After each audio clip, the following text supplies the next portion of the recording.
A little earlier this year, Google announced Android Wear 2.0, a much needed update for Google's smartwatch OS. And with the announcement of Android Wear 2.0 came the LG Watch Style and the LG Watch Sport. I've already reviewed the LG Watch Style, so you can check that out after this video. But today we're reviewing the more expensive and feature-packed LG Watch Sport.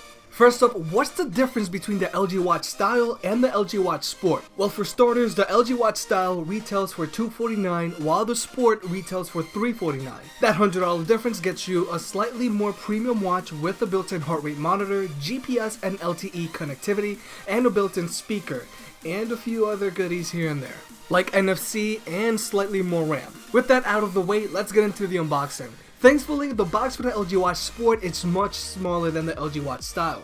When you lift the lid, front and center is the watch itself. Under that, you will find a wall board and a charging cradle. The LG Watch Sport charges wirelessly and when placed in its charging cradle can be used as a nightstand, something that I think all smartwatches should do.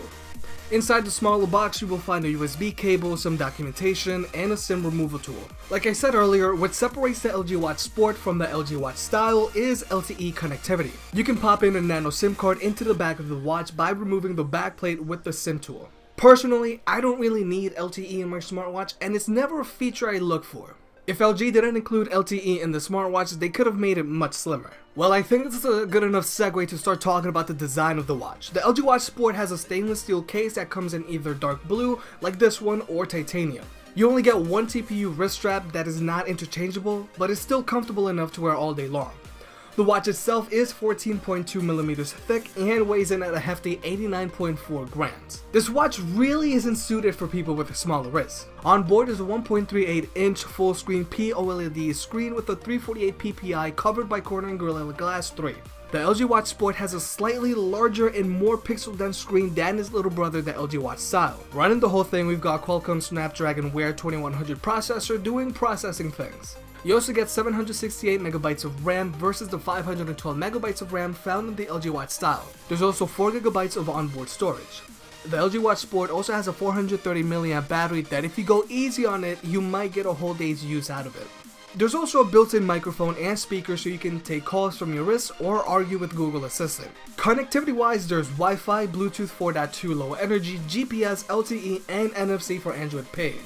When it comes to sensors, there is your standard accelerometer and ambient light sensor, but more importantly, there's a barometer, gyroscope, and that heart rate monitor I mentioned earlier. And finally, this watch is IP68 water and dust resistant. This means the watch is water resistant up to 1.5 meters for up to 30 minutes, and it's not intended for prolonged or consistent submergence, which basically means you can't swim with this watch, nor will it keep track of your laps. Using the new Android Wear 2.0 OS is similar to the original Android Wear, but is much quicker and a little more intuitive. The LG Watch Sport and Style both have new rotating crowns that allow you to scroll through cards and the app drawer without having to smudge your screen. Obviously, this is a feature that has been copied from the Apple Watch, but it is welcome nonetheless. The LG Watch Sport also has two programmable buttons on either side of the crown. These programmable buttons are a great feature for any power user out there. I've said it before and I'll say it again, smartwatches are great for people who are always on the go and need to be on top of their emails, texts, calendar events, and phone calls. And just as you'd expect, the LG Watch Sport does a great job at doing just that. When you get an email or text, messages open up quickly and you can respond in a few ways.